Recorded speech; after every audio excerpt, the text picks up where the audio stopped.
This is the And Roll Podcast.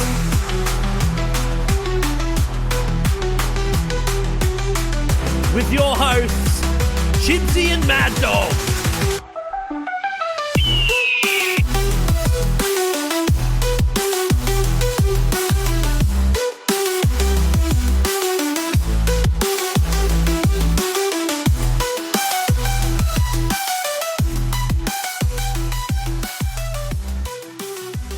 Doggy!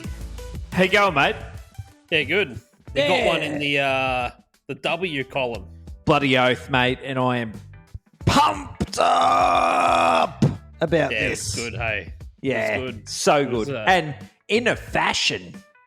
Yeah, what an afternoon in the Sandpit. It was, what were we, like 22-0 or 22-2 or something after 5 minutes?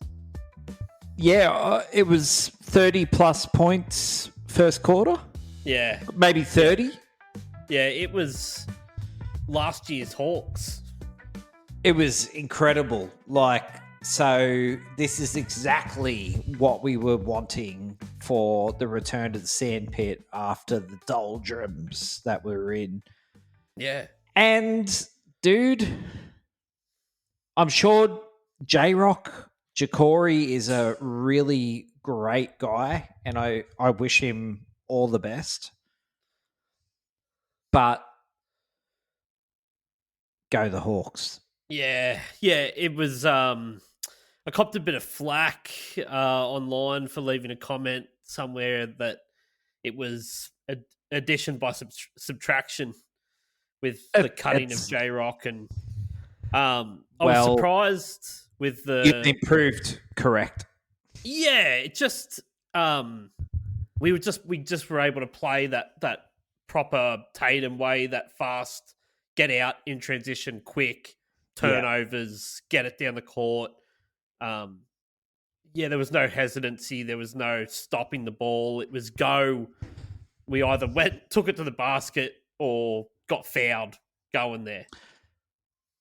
When the refs called it, yes. Sure. That's correct. Yeah. Be expected. Before we go too far, make sure you follow us on YouTube, Facebook, TikTok, Instagram at Screech and Roll. Don't forget Threads. I believe we are also on there. Threads is cooking these days. At Screech and Roll. Yeah. YouTube especially. You can get the full episodes and clips and all that sort of stuff. But we'll go a little bit more in depth into our win over the Brisbane Bullets. We might even discuss how this win, what it means for the Hawks compared to are the Bullets terrible? Yeah, it's... Well, Which I'm we'll gonna, know. I'm going to We'll know ask on you Saturday. that because you've been frothing on the Bullets the whole fucking The year. Bullets are pretty injury prone, and they literally don't have anyone coaching them. So yeah, they've got old mate from the Bolo. Yeah. It seemed like bad vibes all around. Yeah. There weren't even dudes sort of getting off the bench when, you had Lamar Patterson, who's 47 years old. He got 17 points and was dunking, and people weren't even bothering to get off the bench and sort of celebrate. It's a bizarre setup they got there. Yeah. Very strange. It seemed like every time I blinked, Prather was on the fucking free throw line. Yeah. Well, no one else. Well, it makes sense, though, because no one else was attempting to score. It's kind of like, he's shooting you and I'm like, free throws again. He has 26. He had 20. I'm like, he has 26 points. Yeah, just quietly notching him up. He was literally like a SGA. Yeah, he was just like always at the stripe. Yeah, yeah. He might get an award later. We'll see. Yeah, MVP. Well, maybe. Yeah. Well, so the Hawks came out with a 27-point win, 116-89. Our first triple-digit score of the season as well. which God, it was great to see. we got so used to last year of just you always score over 100, but no one is. No one in the NBL scoring over 100 at the moment. It's so rare. So it was great. What did you take from the starting five? That Harvey at the point, Wani at the other guard position, then bringing Tohi Blanchfield in. I feel like we looked at each other when Todd was announced. Not that I was against it at all. I'm just like, I didn't expect that. And then... I was sort of always... I thought, okay, well, Bales will come in and start. Right. But then I was like, but then who comes in after him? Like, I know they said they've upgraded Kobe McDowell-White to a full roster spot now instead of a development player. But I still don't think, that's only until Davo's back, I would imagine. In name only. But... Yeah. So I was like, nah, you're not going to start Bales and then have Kobe McDowell-White play, 18 minutes or whatever. Yeah. That's so, and I think you just go, I can just trust Tohi to do a job for me. 100%. He's a coach on the court. In hindsight, absolute genius move because, look, Tyler's been doing it anyway for the last 3 games. Yep. He's just been trying to shoulder that burden. At least now,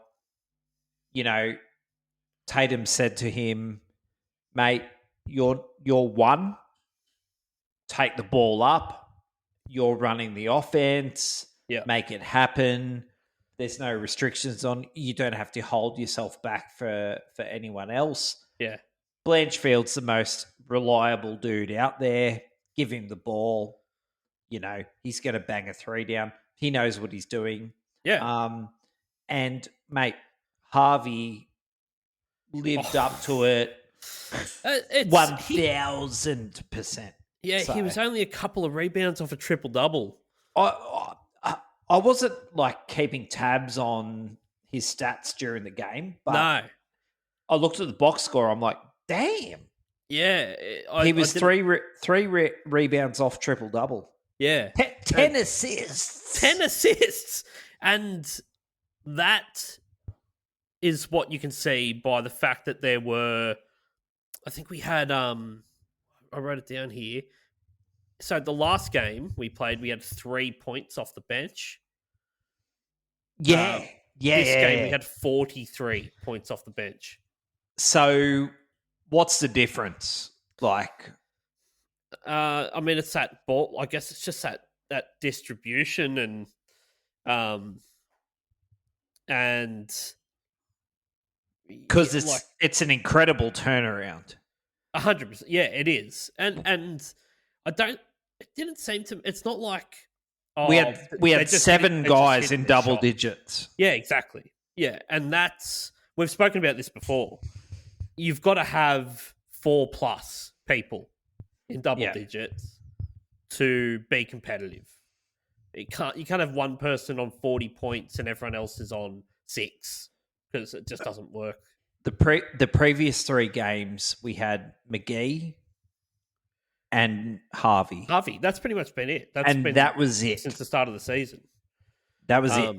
Yeah, this was like people were just quietly going about it. And Bales, who wasn't scoring much, still ended up with 12 points. He sort of just decided he'll score. And I wish he would back himself a little bit more with that turnaround jumper. That long 2. Yeah, at the elbow there. Yeah, like Davo. Yeah. Davo loves that shot. Yeah. Dude, he was 6 from 8. Yeah, but they weren't easy shots. He wasn't just... No. They weren't layups. No.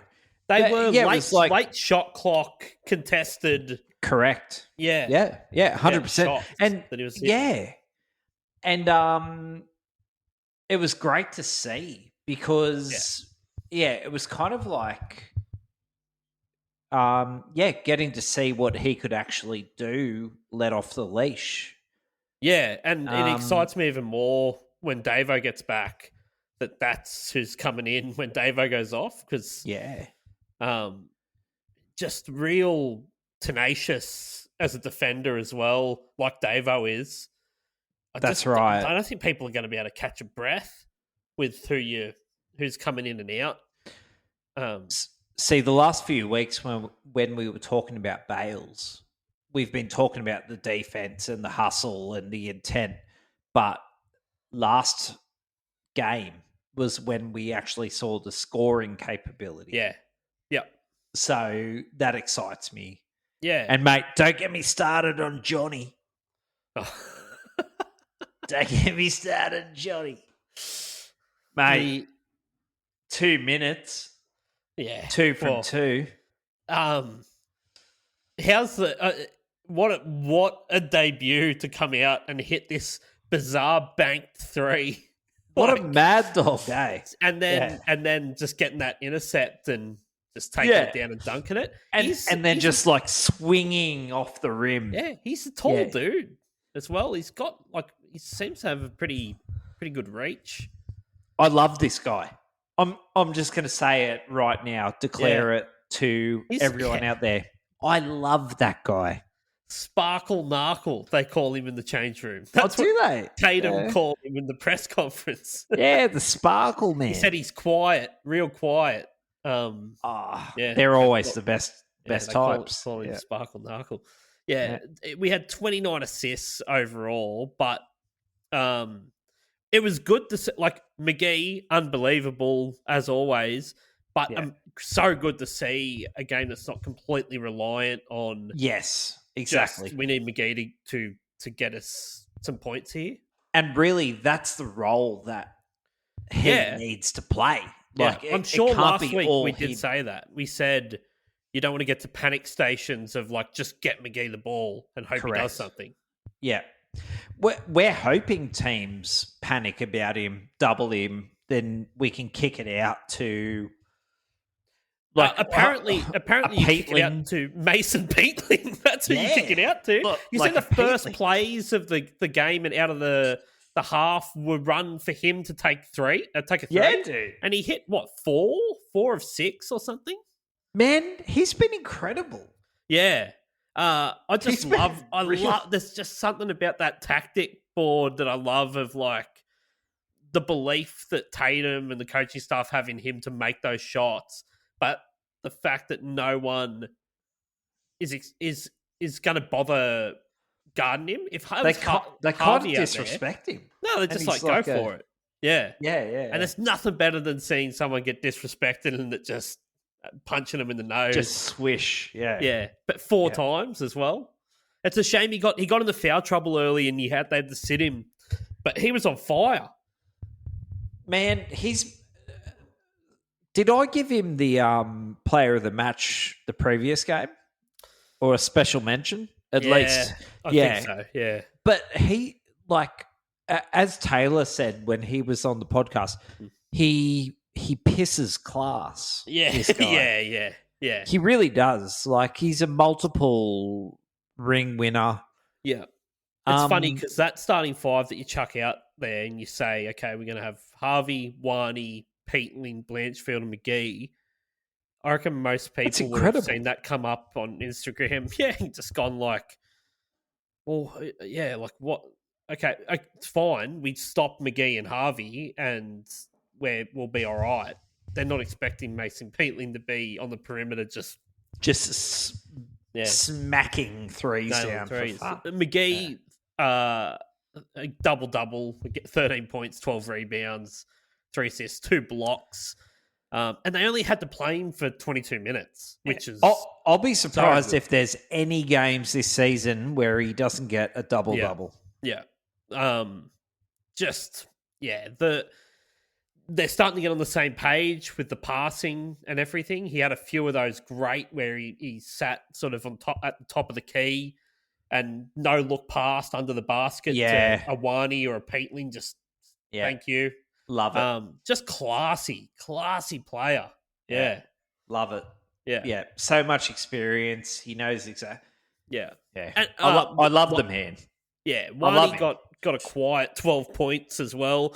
And My mate Jonah Bolden got into Okay. double digits, 11 points, 5 rebounds. He only played 17 minutes. Yeah. I was going to mention him today because you've been frothing on him. He's a big guy. I just think he's... So apparently, last year when he played for New Zealand, it was his first time... He'd retired pretty much for 3 years. After leaving the NBA, he started a crypto company or something that... Oh, okay. I don't know if it always a good idea. I don't know if it went well or not, but he's back playing basketball, and he said it's just taken him heaps longer to get back into it. He got injured last year playing for New Zealand, and he still just is like, I'm just not 100% there yet. Oh, look, this was a breakout game for him. He was excellent. Yeah. But I would say underwhelming the last 3 games up till now. But you've been frothing on him, so I think he's going to be handy. He's going to be a handy player, and he might not play 17 minutes every game, and that might get less and less as Sam Froling gets back. Exactly, but he had a excellent game. Yeah. And like the system that we were playing and with the freedom that we were playing with suited him down to the ground. Yeah. So they ended up shooting. They shot over 60% from the field. They had 44 rebounds to Brisbane's 31, 43 points off the bench, like I said. And they only had 10 turnovers the entire game, which was massive. Turnovers have been an issue. Yeah, with being sloppy with the ball and just J-Roc was good for 3 or 4 game. So 100%. Take them out. Yeah. We just, as I said, old mate, probably a great guy. All the press has said, he's always a hawk, great guy in the locker room, but it's kind of like the handbrake has been released. Yeah, it just didn't work. Yeah. And I get that he got chucked into a position that he wasn't meant to, but even so, there's no way in hell he would have even been the backup to Davo with Bales. Well, it's an error. It's an error on Tatum's part. Yeah, don't use an import spot for your third guard. Third string. Yeah, exactly. Yeah. So we've got an import spot left open now. Harvey's spot will become open come January. Aussie Tyler. Yeah. Now, do Brisbane just suck? We made them look very ordinary. Yeah, but maybe they do suck. They might suck. I think Jalen Adams is not good. Like, I think Prather is good, and then Prather's good, but it's a big gap. Jalen Adams, the old eye poker, the old Sydney King eye poker. He was a big signing for Brisbane. The Kings didn't want him anymore because they were bringing in Dellavedova and Kendrick Davis. So he's gone off to Brisbane. And it seemed like this guy won the MVP of the league only a few years ago. And if you're going to pick up an MVP, then you go, great, cool. I've got MVP caliber player running my offense. He's not... He did not stand out. Not bringing him much. No. That's right. Not one point where you're thinking, Jalen Adams got the ball. Not at all. No. Yeah. And Wani was locking him down the whole game. And I'm like, please try and poke him in the eye. I'd love you to see you try and poke him in the eye. That was such a memorable moment from last season. The entire stadium waving goodbye to him. Oh, I was frothing as well. I was like spitting at the mouth, like, get him, boy! He would have won the Flop Award. Oh, big time for that game. Yeah, I kind of want to give it to him again, just as a throwback to that, and the fact that King made it worse. Just tink. Yeah, but it's mad that Wani kind of like just locked him up for the 100%. Whole. Yeah. Good performance. I can't wait for Saturday against the Phoenix to see if we can kick It's a them, step up. And It's a big especially step against up. a team that's set up to be a defensive powerhouse. So, yeah, it'll be. And if you remember, one of my calls on most hated player was Sobey at the start of the season. We're gonna see some Sobey. All right, let's do our players of the match. Okay. All right, you can go first. Who's your player of the match for our game, our win against the Brisbane Bullets? Mate, Tyler was freaking incredible. Mm-hmm. Honestly, like, can we go past him? So it's real hard. When someone almost gets a triple-double, it's hard to say he's not the player of the match, but I feel like we could have said Tyler Harvey for every single one of these. So at this point, I just want to be like, asterisk, Tyler Harvey. Yeah, okay, fair enough. But, I had in my mind... Yeah, I had in my mind knowing we were going to record today, I'm like, dude, like, he's had an asterisk, but this particular game... Yeah, he was so let off the leash, stepped up.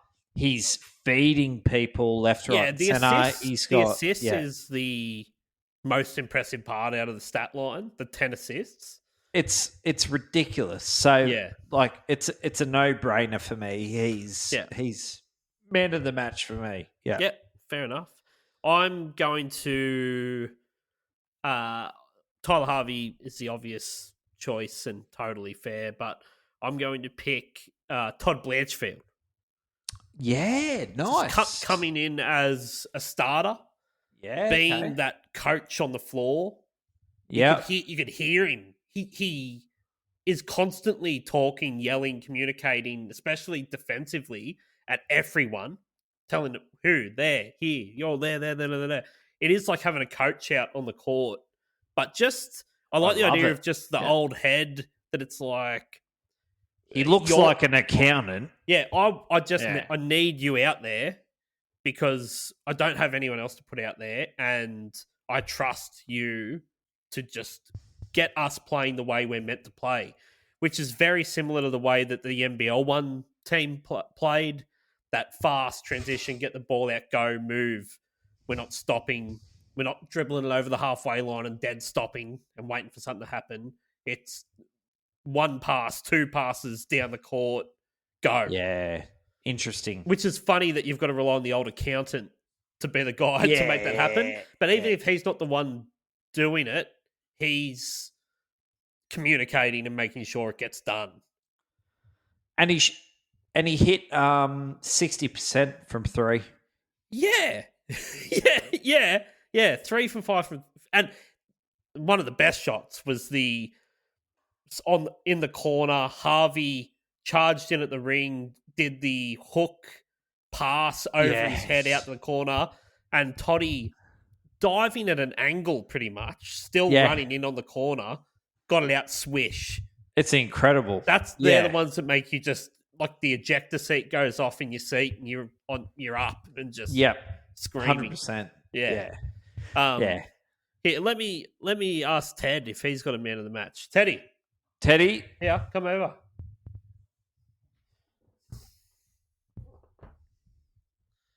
Here you go. Come in here. Hey, oh, there he is. Ted. How are you, buddy? Do you have a man of the match who you thought the best player at the Hawks game the other night was?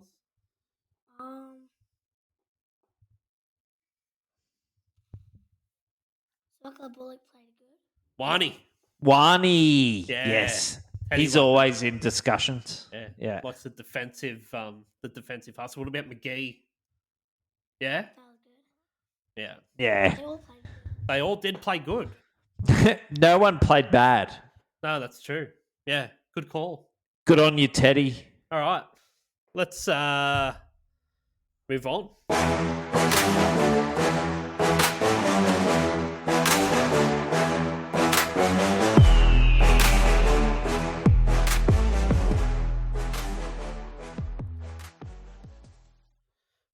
What are we going to do now here?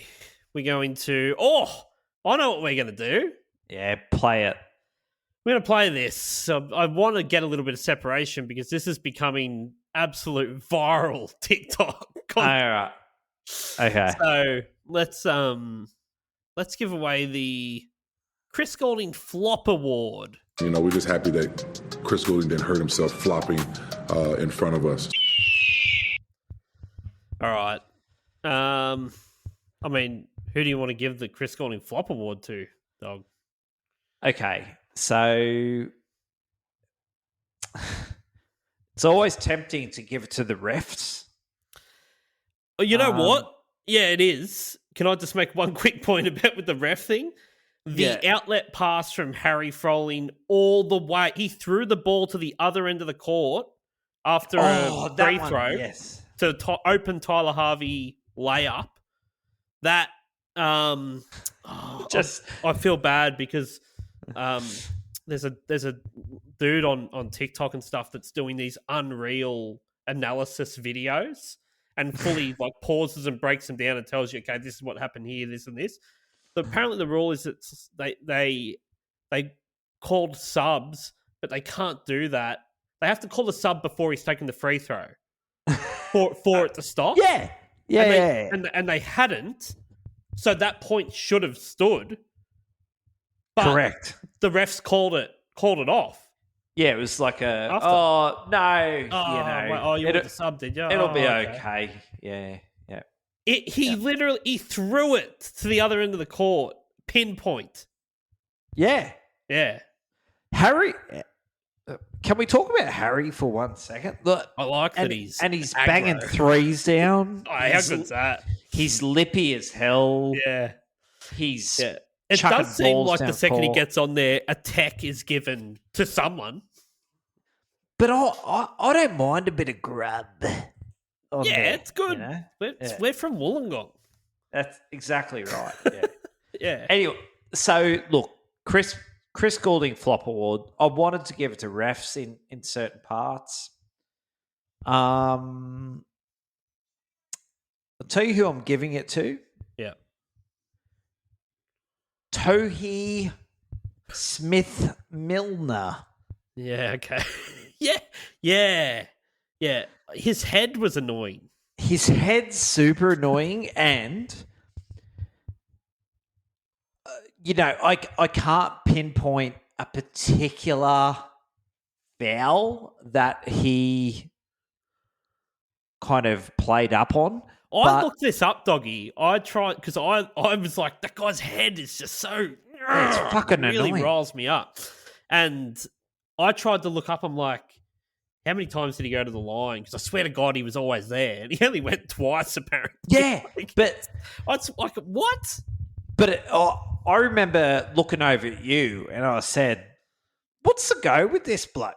Yeah, because every time it seemed I noticed him, he was sitting on the court like a toddler, or like with his legs spread on his bum, looking around at people, like playing with blocks in between his legs. I'm like, dude, you're 7 foot tall. Like, why are you always on the ground?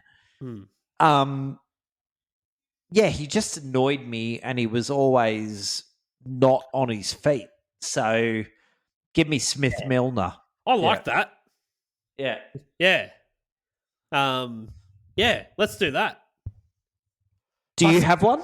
No, I like that. I like him. Okay. Yeah, all right. him. He has won the Chris Goulding Flop Award. We're just happy that Chris Goulding didn't hurt himself flopping in front of us. All right, let's and let all the critics. Yeah. Well, we'll see if there's any analyse Brisbane supporters out there. Yeah. It's apparently there's Tasmanian, and I think we've given it to Tiger Campbell, Parker Jackson Cartwright, and What a grub. John Riley. Yeah, true. Copped it. Really got people rolled up. Yeah, the Perth fans. Rilled up. Yeah, they're rabid, the Perth fans. Yeah. All right. We're going to play the South East Melbourne Phoenix on Saturday. We are. So we've got... I'm real confused about how this game will actually go. The fact that they are set up to be a real defensive unit and stop. But I don't know who they have that's going to like stop McGee. Do they double? I imagine they double, but so they got that John. Is it John Brown the third dude? Is a good defender. JB3. Yeah, but I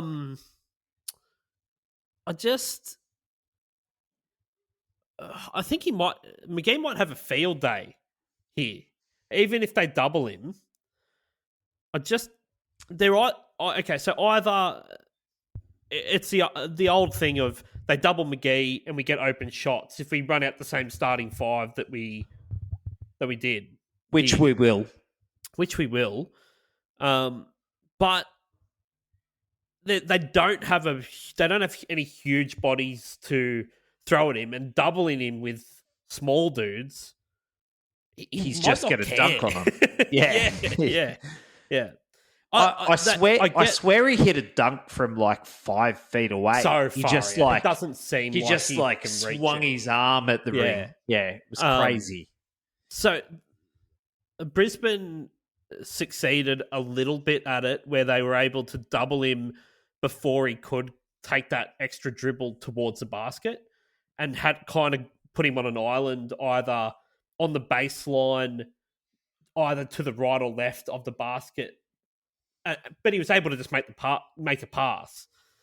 But that's the spot where you want to trap him, because if he's anywhere closer, he can just bump into you and dunk over the top. If you're not big enough, if you don't have another 7-footer. Yeah, it's crazy. And not just a 7-footer with size. A big exactly. 7-footer. A guy with, a bit of meat. We already saw like Magnay couldn't do anything, and he's considered to be the, I can't wait to play Melbourne United, because I want to see their big young centre that they've got, the big 7-footer, go up against him. That's going to be an absolute cracker. But I just think, McGee's a walking double. He's going to be sweet there. He's good for it every game. Sobey and Foxwell are the only two that you worry about with points. And like we've spoken about, if you don't have multiple people getting into double digits, we're too good defensively. We're not shabby defensively either. Well, usually, if we played the same defense as we did, Saturday night. Do you not think that's going to start to get drilled in? That's given them the blueprint now. Correct. For the season to go, all right, 100%. Great. Do that. That's the standard. Smother them, and then get out and score quick. Yeah. It was really a statement, I feel. As much as everyone's saying, J-Roc's one of the team and, he's great, there was obviously a huge lift in morale. Yeah. After he's gone. It was kind of like shackles are off. We're back to what we know how to do. Tight defense. So yes, that is the standard, and I feel like we're going to replicate that. Yeah, they will shoot. They will try and shoot a lot of threes, but I just think Sobey's got to sit at some point, and then Glover's going to come on and try and shoot high volume 3-point attempts.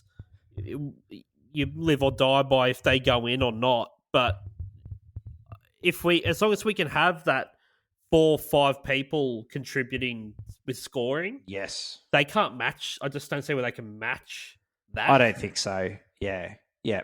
If there's, if Peatling keeps on his trajectory, doing what he's doing, Wani does what he does. Yeah.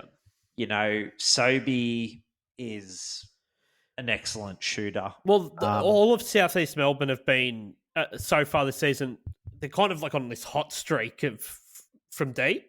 They're shooting a real high clip.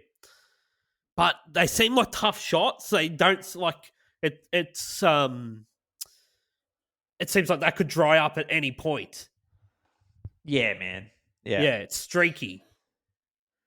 And look, Foxwell's great. You know, like he's sort of the next generation of what's to come. But you know, we just have to sort of back this win up and get a roll on, and I feel like we're going to be okay. Yeah, yeah, yeah. It'll be interesting to see. In the first 5 minutes, we'll know how what they're going to do. Whether they're just, last season there were some games where they just threw it inside the Froling and went, just go. Yeah. And he'd get 30. And then there's other nights he'd get 11 or something. And it just wasn't the matchup. I just see this as being one of these throw it inside. Take the threes when they're a good three. Otherwise, just throw it in, and McGee might give have it another to JaVale. Might have another 30. Yeah. I see that as totally a possibility. Yeah, it could be a long night for the Phoenix if McGee's if Froling was able to do this in some games, McGee's going to. It's going to be another level. It's going to be scary, man, when Froling's healthy. I love it so much. Can you imagine that McGee's the one coming? Like, if they start Froling and then it's, second unit's coming on, it's JaVale McGee with Bales. But the thing I love about Macca too is he's dialed in. Like, yeah, he wants this. Yeah. Like, he's very, very happy to be playing for the Hawks. Yeah, he's loving it. Yeah, he is. Yeah. And you can tell that. Like, I love he gets fouled, he walks down the court, high-fiving the court side, high-fiving Marge and the court side people and that. Yeah, do you remember old mate on the on the sideline? Yeah.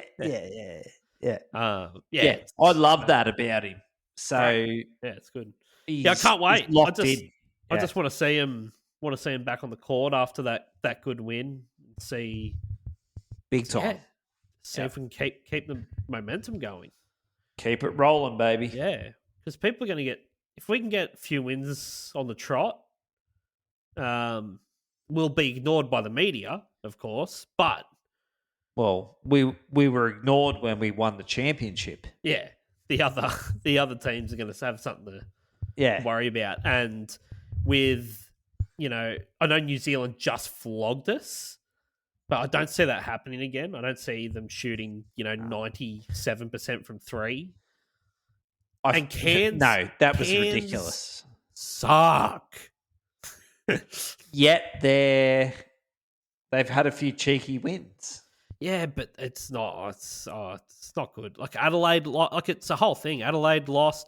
Perth are just scraping by with wins. Yeah, and you kind of go, oh, don't you wish you could have gone back and played that New Zealand game, that Perth game, with the lineup that we ran out against Brisbane? It may turn out to be life before J-Roc and life after J-Roc. Yeah, not wrong.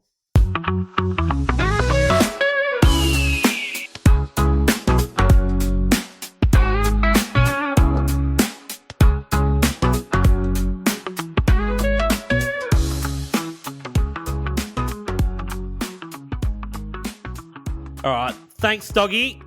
It's another good one. Yeah, great chat. Gone through that good win against the Bullets. Gave our man of the matches. Gave our Chris Goulding Flop Award out. Milner. What's his name? Smith-Milner. Yeah. And, the giant toddler. We've got a game this Saturday. We're going to have a guest next week. Are we? We are, yes. Is it a mystery? No, I'll tell you. I'll say it so he has to do it. My mate Alex, who I used to work with, has just always been an NBL diehard. And I remember I'd talk to him and, I'd be watching NBA games and stuff. And I'd be like, oh, this and this. And he's like, yeah, I'm really pretty intrigued by the form, and he'd name some 7th off the bench for Adelaide, who were coming last. It'd just be like, I just feel like his shooting percentage, if he can get that up another, couple of clicks, and that's really I love it. Their second unit. You're like, what are you talking about? I love it. What are you talking about? Right.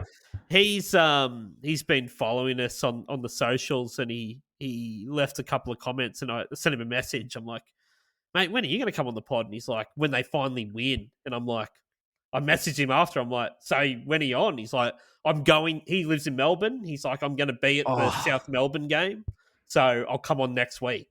Is he a supporter? Yeah. Yeah. Fuck it. Yeah. All right. Yeah. Hawks supporter, but he does live down in Melbourne now, so he's going to be at the game. Yeah. Wicked.